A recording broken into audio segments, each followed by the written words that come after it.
जय जय श्री राधे। सभी भक्तों को हर हर महादेव, सदा जय श्री कृष्णा, श्री शिवाय नमस्तुभ्यं। हम सभी को ज्ञात है, प्रतिवर्ष अनुसार हम सभी को पूज्य गुरुदेव दीपावली महोत्सव की जो पूजन बताते हैं। देखिए, दीपावली का महत्व हमारे सनातन धर्म में, हिंदू धर्म में जो त्यौहार मनाया जाता है, बड़े ही हर्षोल्लास से ये त्यौहार मनाया जाता है। और विधिवत अगर इसकी पूजन की जाए तो निश्चित ही कुबेर भंडारी की कृपा, माता लक्ष्मी की कृपा सदा हमारे घर पर विद्यमान होती है। और यही पूजन का क्रम हमें पूज्य गुरुदेव द्वारा प्रतिवर्ष अनुसार बताया जाता है। इस वर्ष भी हम सभी इस महोत्सव से जुड़ेंगे और विधिवत पूजन की जो विधि है वे हम सभी याद करेंगे। आइए सीधे ज़्यादा विलंब ना करते हुए हम सभी पूज्य गुरुदेव के सानिध्य में चलते हैं। और हम सभी आज एक दिवसीय कथा, प्रथम दिवस की कथा में सभी प्रवेश करेंगे और पूजन की विधि हम सभी पूज्य गुरुदेव से जानेंगे। आइए सभी हम व्यासपीठ की शरण में चलते हैं। जय जय।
काशी विश्वनाथ ओगड़दानी त्रिकालदर्शी कैलाशी अविनाशी भगवान शिव जिनकी पुनीत पावन शिव महापुराण की कथा के अनुसार 3 दिवसीय शिव चर्चा दीपावली महापर्व कुबेरेश्वर बाबा की इस पवित्र धरा से आप और हम आस्था चैनल के माध्यम से सुबह 9 बजे से 10 बजे तक 24 और 25 तारीख को और 26 तारीख को दोपहर में 2 बजे से 5 बजे तक इस कुबेरेश्वर बाबा की पवित्र भूमि से शिव चर्चा का स्मरण कर रहे हैं। कार्तिक का महीना जिसको दामोदर मास भी कहा जाता है, जिसमें भगवान देवाधिदेव महादेव भगवान शिव जो संपूर्ण जगत का कल्याण करने वाले हैं, संपूर्ण जगत का भंडार बनाने वाले हैं, ऐसे पवित्र पावन दामोदर मास में कार्तिक के महीने में भगवान शिव की पवित्र धारा से कुबेरेश्वर बाबा की इस पवित्र भूमि से ये 3 दिवसीय शिव चर्चा का लाभ लेने का सौभाग्य मिला। कार्तिक के महीने में जो दीपावली के 5 दिवसीय पूजन होती है, Dhanteras,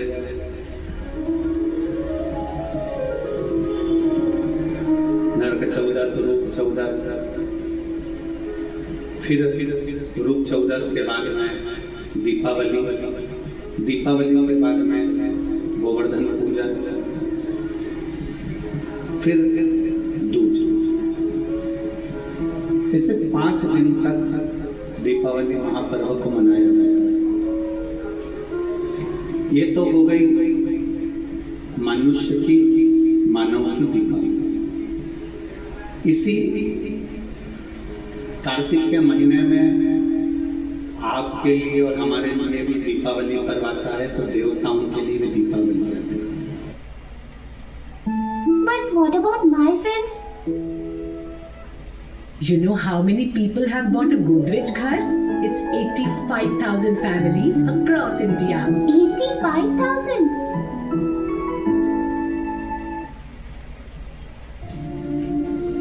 This is a land that nourishes in more ways than one.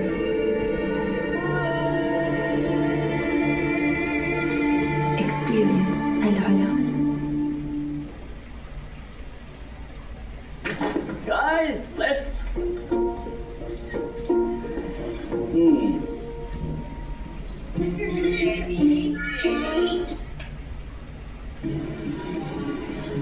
आपकी और हमारी जो दीपावली है वो ये कृष्ण पक्ष के अंतर्गत आ जाती है, और देवताओं की जो दीपावली है शुक्ल पक्ष के अंतर्गत आ जाती है। भगवान स्वयं वेदव्यास जी महाराज ने स्कंद पुराण में, विष्णु पुराण में, कुर्म पुराण में, ब्रह्म वैवर्त पुराण में और भी अनेक पुराणों में कार्तिक के महत्व का वर्णन है। किस कार्तिक की महत्वता क्या है? दामोदर मास की महत्वता क्या है? ऐसा क्या है इस कार्तिक के महीने में, इस दामोदर मास में, जिसके अंतर्गत भगवान शंकर की आराधना करी जाए, कुबेरेश्वर बाबा की आराधना करी जाए, लक्ष्मी की आराधना करी जाए, श्री हरि नारायण की आराधना करी जाए। भगवान नारायण और लक्ष्मी की आराधना कर हम सब कुछ प्राप्त कर सकते। क्या नहीं कर सकते? जरा विचार करिएगा, कार्तिक महत्तम के अंतर्गत कथा की सतभामा जी ने भगवान श्री कृष्ण से पूछ लिया कि मेरा पूर्व जन्म कैसा है और मेरा कौन सा पुण्य ऐसा रहा है, मेरे कौन से पुण्य के कारण यह कल्प वृक्ष मुझे प्राप्त हुआ। ये वृक्ष तो किसी को मिल ही नहीं सकता। जो वृक्ष देवताओं के पास में है, जो वृक्ष देवताओं के पास विराजमान है, देवलोक में विराजमान है, वह कल्प वृक्ष में सतभामा। जो मृत्यु लोक पर द्वापर में मेरा जन्म हुआ है, मेरे को ये कल्प वृक्ष कैसे, मुझे ये कैसे प्राप्त हो? स्कंद पुराण का कार्तिक महत्तम वर्णन करता है, स्कंद पुराण का, कि कार्तिक महत्तम की कथा में सतभामा जी भगवान कृष्ण से कहती है कि मेरा पुण्य कौन सा है।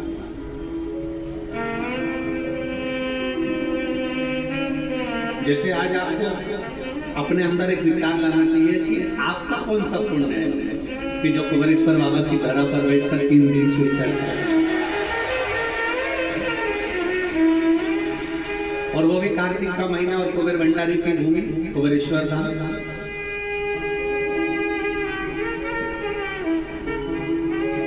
अपना पुण्य क्या है? अभी हमारा समीर जी कह रहे थे कि पूजन किससे करा, हमने कहा सल्ला जी आई महाराज जी से, उनसे करा दो, और मुंबई वाली हमारी सुधा किरण जी आई है, उनसे करा दो, दिल्ली वाली दोनों से कोई पुण्य हमारे लिए। दामोदर मास, कार्तिक मास और कुबेर बाबा की भूमि कुबेरेश्वर, और आप और हमारे सबके पुण्य है जो ये कथा। तो सतभामा जी पूछ रही है कि ऐसा कौन सा पुण्य है हमारे, ऐसा कौन सा पुण्य हमने कर दिया जो पुण्य के बल पर आपने ये सुंदर वृक्ष कल्प वृक्ष हमें प्राप्त हो गया, आप हमें प्राप्त हो गए, हमारा पुण्य कौन सा? भगवान कृष्ण मुस्कुराए और मुस्कुराकर कार्तिक के महत्तम का वर्णन कर दिया दामोदर मास का, कि सुनो सतभामा जी, तुम्हारे पिता मायापुरी के एक सुंदर आनंद में रहने वाले एक ब्राह्मण परिवार से,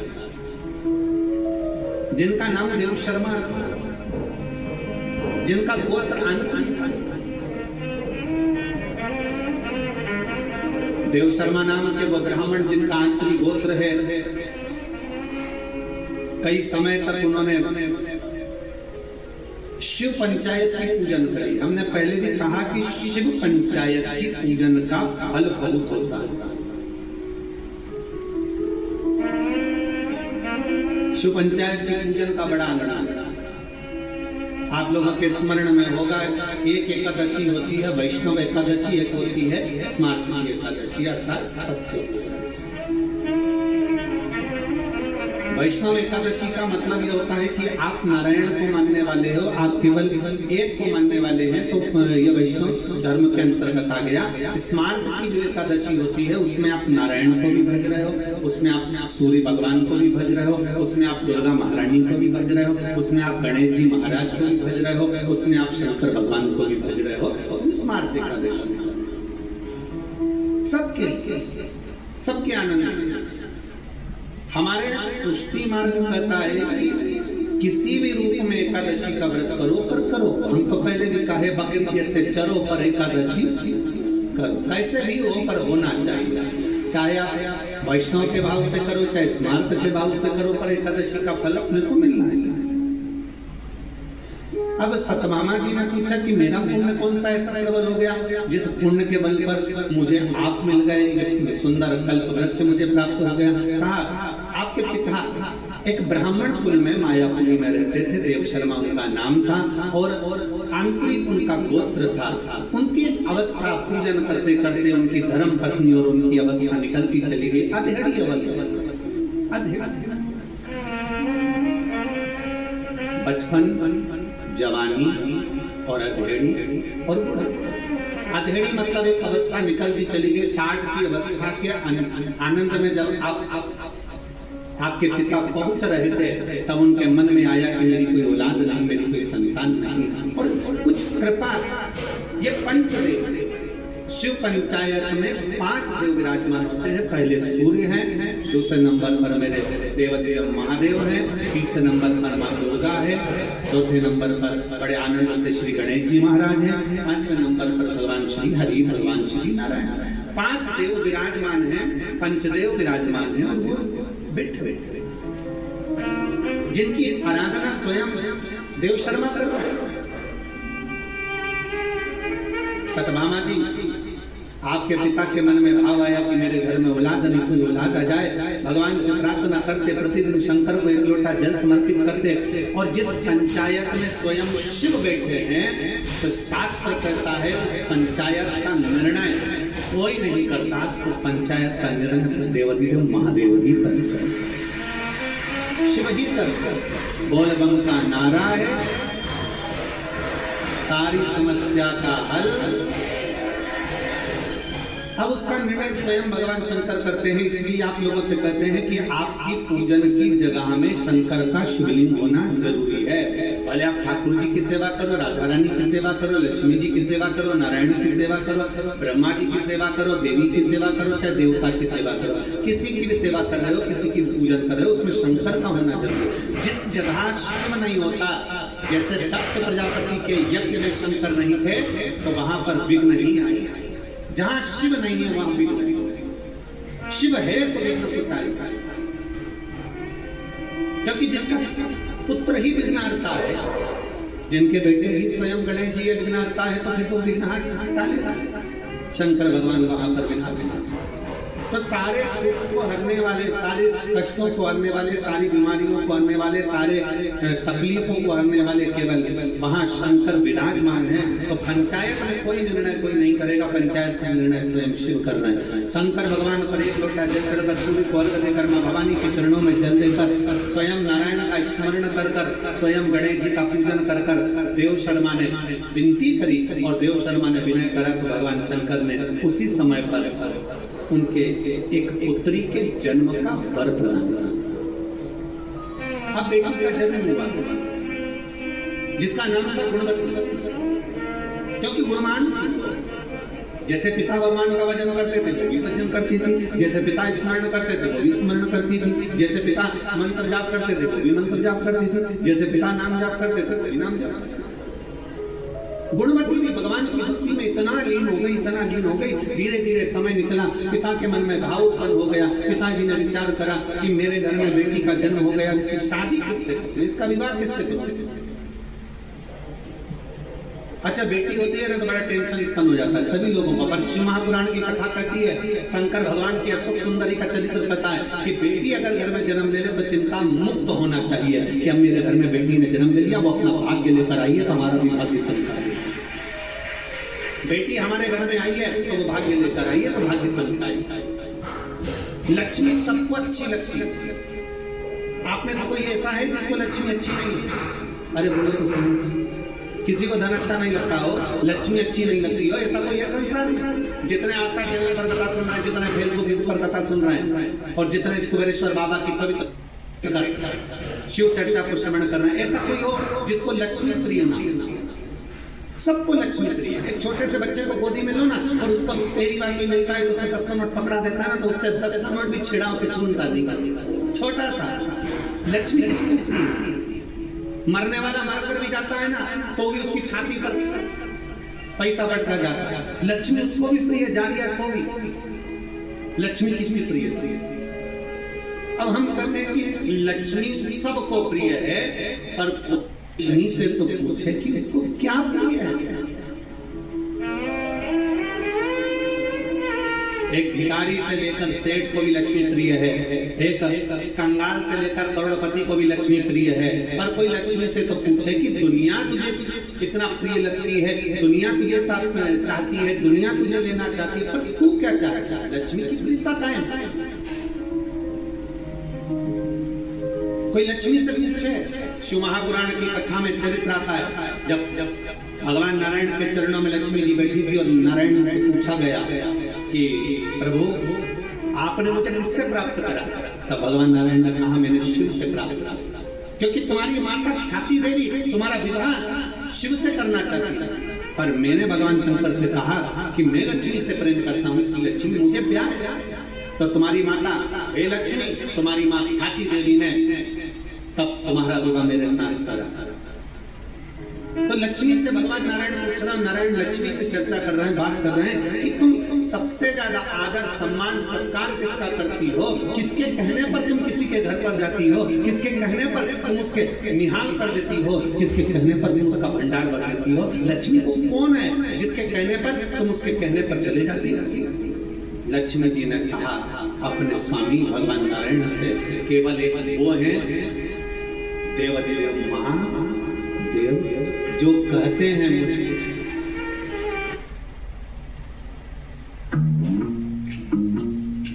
हर एक कदम आपके बिजनेस को आगे बढ़ाता है। हर उतार और हर चढ़ाव के साथ, हर बड़ी जीत और छोटी हार के साथ अब मौका है अगला कदम लेने का, जो आपके बिजनेस को अलग बनाए।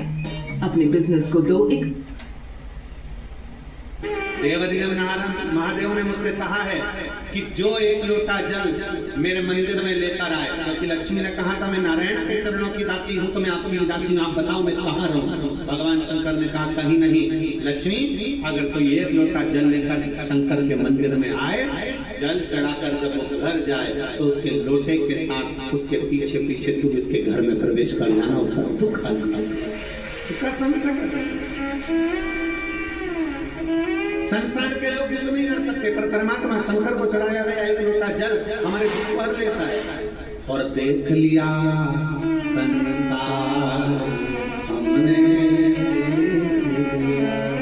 सब मतलब लिया हमने,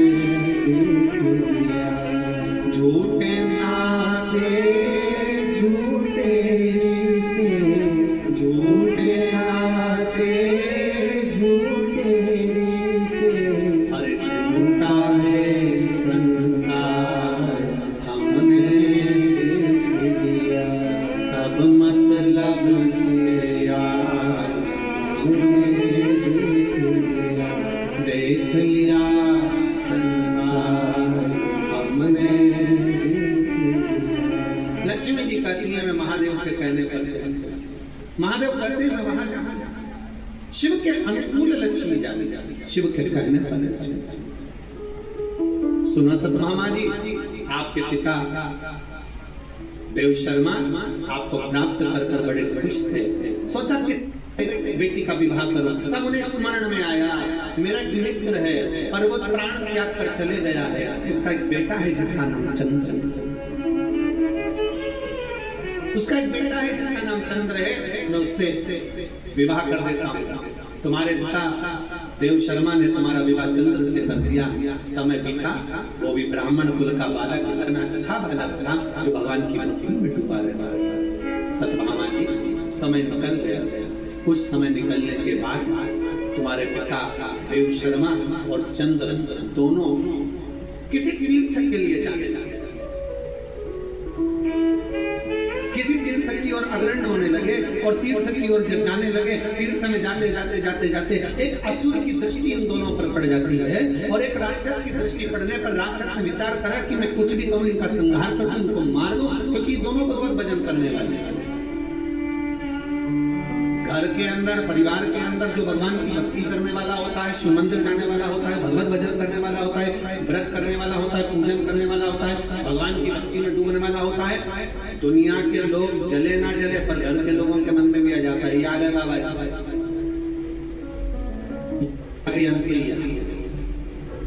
ये आ गई शिवर वाला महाराज की चेली, ये आ गए शंकर जी के भगत, अब ये बहुत ज्ञान देंगे, बहुत समझाएंगे। अब बहुत सारी बातें लोग कहते हैं, सीधी बातें, तुम किसी मॉल में जाइए ना, कोई तुम्हें नहीं ठोकेगा, तुम फटी हुई जींस पहनो ना, कोई तुम्हें नहीं ठोकेगा, तुम कैसे भी रहो ना, कोई तुम्हें नहीं ठोकेगा, तुम बाल भी आड़े आड़े बनाओगे तो कोई ना ठोकने वाला, तुम कैसे भी कपड़े पहनोगे कोई नहीं ठोकेगा। और जिस दिन तुमने धोती पहनी जिस दिन तुमने मस्तक पर तिलक लगा लिया, चंदन त्रिपुंड लगा लिया, गले में रुद्राक्ष की माला पहन ली, हाथ में रुद्राक्ष बांध लिया, और जिस दिन गले में रुद्राक्ष पहना और त्रिपुंड लगाकर और बड़े प्रेम के साथ तुम मार्केट में से निकल कर बताओ, सारी दुकान वाले, मोहल्ले वाले, कॉलोनी वाले सब तुमको देखेंगे ये काम किया।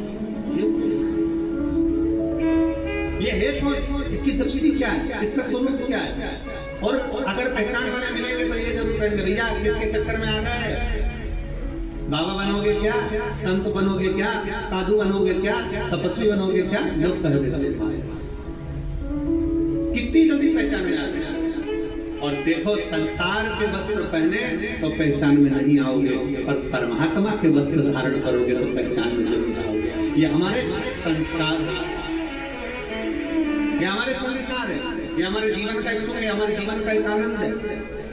सतमामा जी, तुम्हारे पिता और तुम्हारे पति दोनों जा रहे थे, इतने में एक असुर की दृष्टि पड़ गई और उन्होंने उनको समाप्त कर दिया। दोनों तीर्थ करने जा रहे थे, भगवत भजन करने जा रहे थे, इसलिए कहीं ना कहीं शिव तत्व को उन्होंने प्राप्त करा था। इसलिए भगवान भोलेनाथ की कृपा हुई और नंदी लेकर शंकर भगवान पधारे और तुम्हारे पिता और तुम्हारे पति दोनों को नंदी पर बिठाकर शिव की लाश लेकर चले जाए।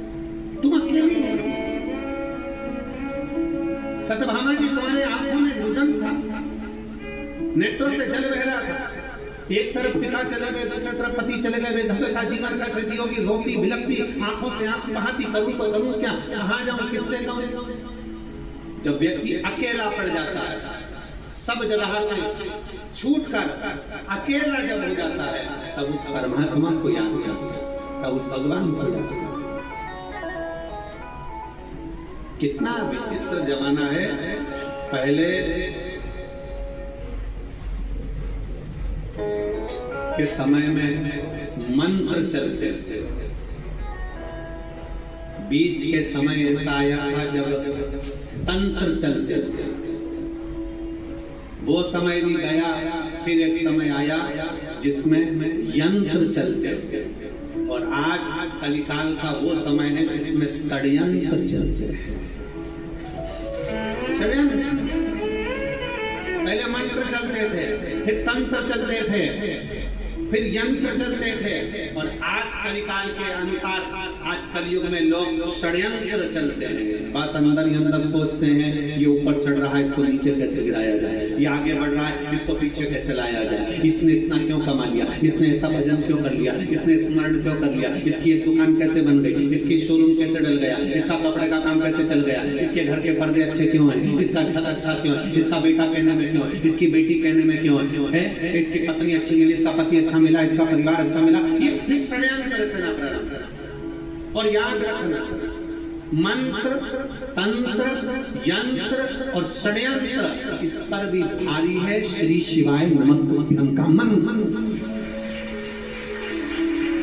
इस पर भी भारी है श्री शिवाय नमस्तुभ्यं का मंत्र। और शिव तत्व कहता है, भगवान शंकर की पावन कथा कर रही है, भगवान का ये पवित्र 3 दिवसीय शिव चर्चा में प्रथम दिवस की चर्चा कर रही है कि सतभामा जी, तुम्हारी आंखों में जल भर गया कि क्या करती, विचार कर समय बीतता गया, कार्तिक का महीना आ गया, दामोदर मास आ गया, तुम कहाँ जाओ, तुम्हारे स्मरण में आया कि मेरे पिता शंकर की आराधना करते थे, इसलिए सतभामा जी तुम शिव के मंदिर में जाना प्रारंभ कर दी, शंकर की आराधना करना प्रारंभ कर दी। शिव की ऐसी आराधना करी कि शंकर को जल चढ़ाकर जब तुम आती थी तो एक आंवले के वृक्ष के नीचे जल चढ़ा देता, आंवले के वृक्ष के नीचे से आती थी और घर में प्रवेश कर जाती।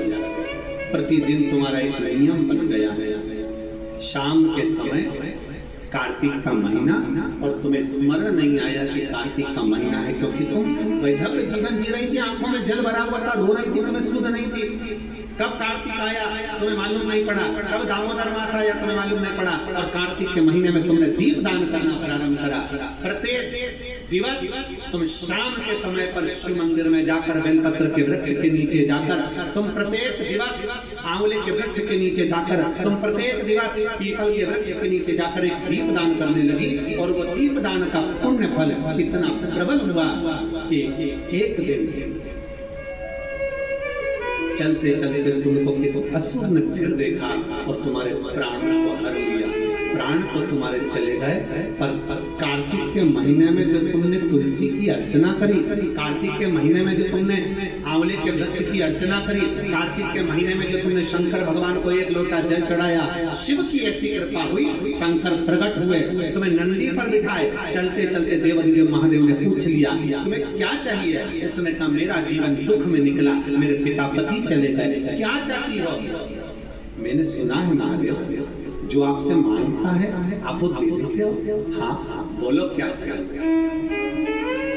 क्या मुझे अगले जन्म में नारायण मिल सकते हैं? शंकर भगवान मुस्कुरा कर बोले क्यों नहीं मिल सकते?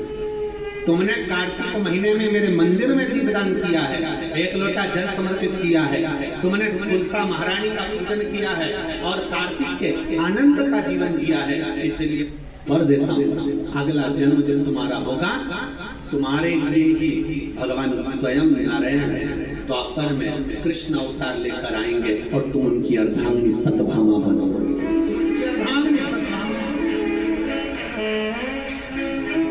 ये पुण्य हमारे जीवन का एक आनंदमय पुण्य है। सतभामा जी ने कई बार भगवान कृष्ण से पूछा ये पुण्य की प्राप्ति, ये सुंदर कल्प वृक्ष की प्राप्ति मुझे कैसे हो गई? तो भगवान ने कहा तुमने 5 दिवसीय जो कार्तिक महीने का कृष्ण पक्ष का जो आनंद और शुक्ल पक्ष का जो आनंद लिया है उसका ही फल लिया।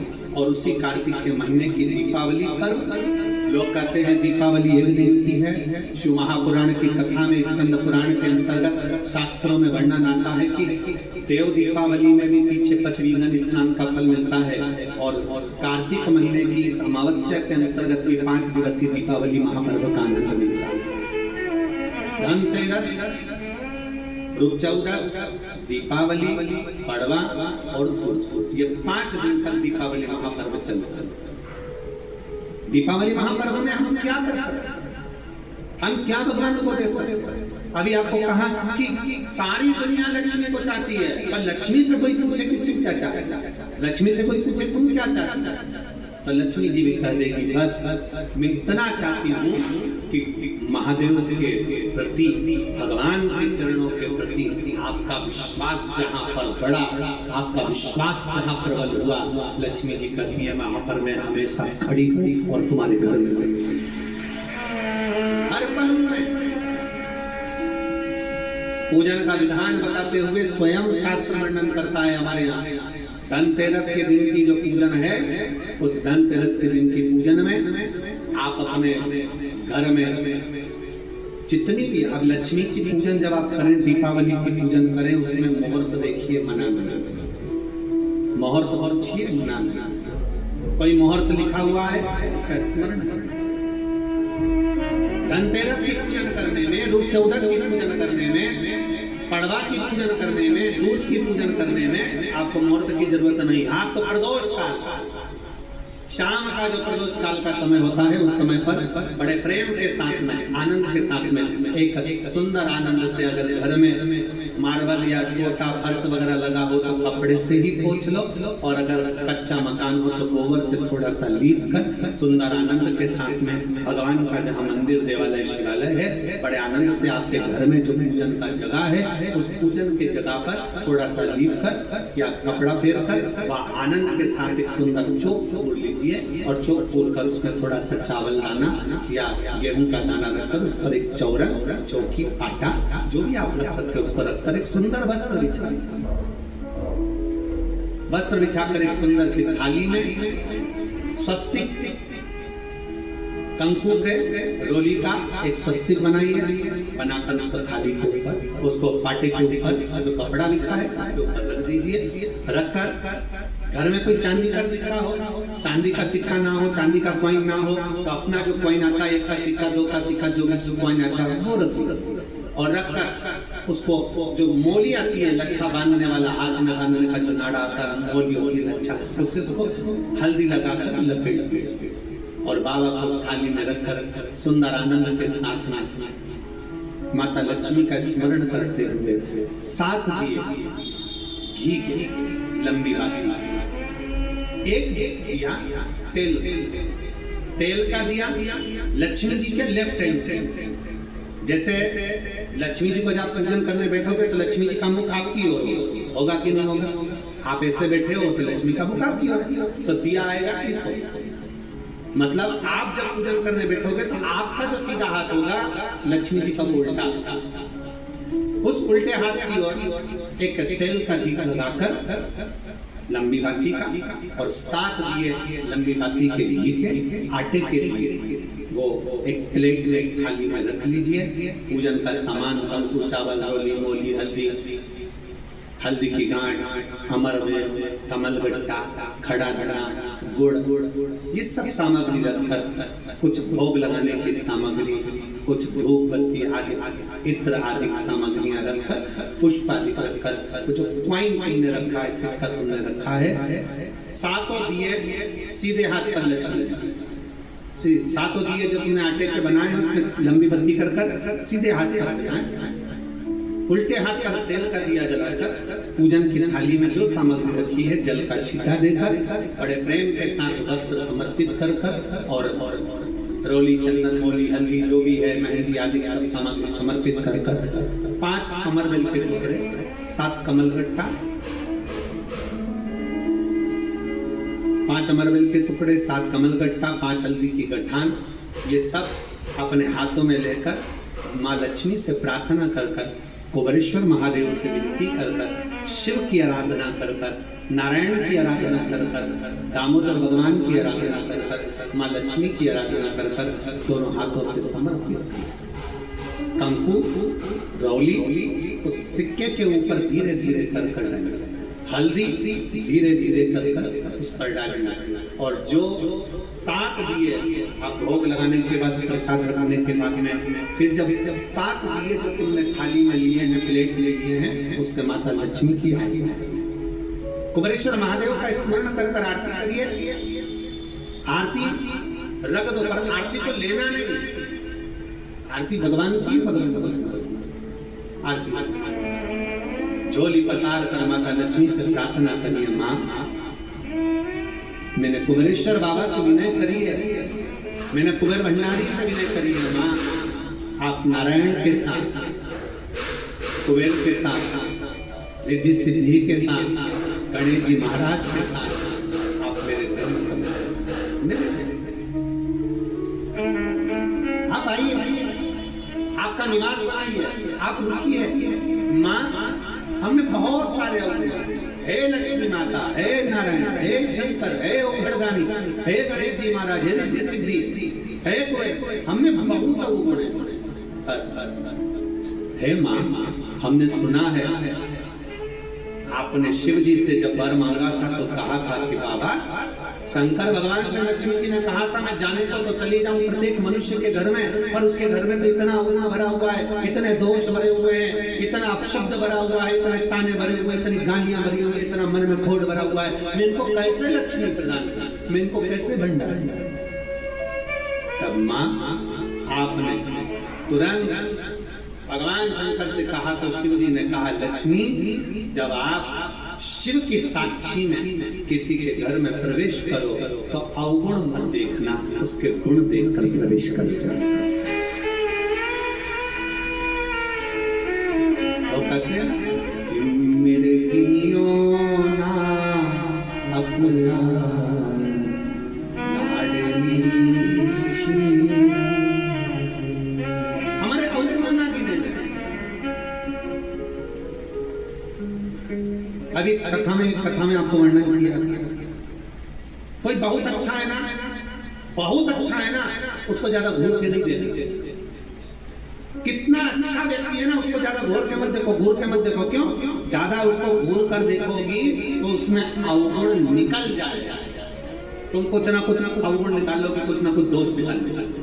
और कोई व्यक्ति बहुत बुरा है ना, बहुत बुरा है, तुम्हें बहुत बुरा लगता है ना, थोड़ा उसको घूर कर देखो, अच्छे से देखो। अच्छे व्यक्ति को घूर कर मत देखो, बुरे व्यक्ति को घूर कर देखो, अच्छे से देखो तो ये पक्का है उस बुरे व्यक्ति में भी कोई गुण निकल ही जाएगा, ये पक्का है। अच्छा है उसको ना देखिए, ज्यादा गुण करना देखिए अच्छा है, हम ज्यादा देखेंगे ना बहुत अच्छा होता है। प्रथम में तो जब एक दूसरे से प्रेम होता है, स्नेह होता है तो कितने अच्छे लगते हैं। रात दिन बात करें, 24 घंटा बात करें, 8 घंटा बात करें, रात को 9 बजे से जो चालू हुआ तो 2 बजे तक बात करें और फिर उनकी शादी हो जाए, फिर बात करें, फिर तो खूब लड़ी मर्दानी, फिर चालू हुआ। शिव कथा कर रही है, भगवान शंकर की कथा कर रही है, जो जिसमें बहुत गुण है, बहुत अच्छा है, जो उसमें तुम ज्यादा गुण कर मत देखो, उसमें अवगुण निकल जाएगा। बहू पहले कितनी अच्छी लगती है, बहुत बढ़िया, सास कितनी अच्छी लगती है, वो सब अच्छे लगते हैं, फिर धीरे धीरे उसमें अवगुण निकलता जाता है। हमारी सास तो ऐसी है, हमारी बहू तो ऐसी है, अवगुण निकलता जाता है। पहले गुण करना देखिए अच्छा है ना, उसको ज्यादा गुण करना।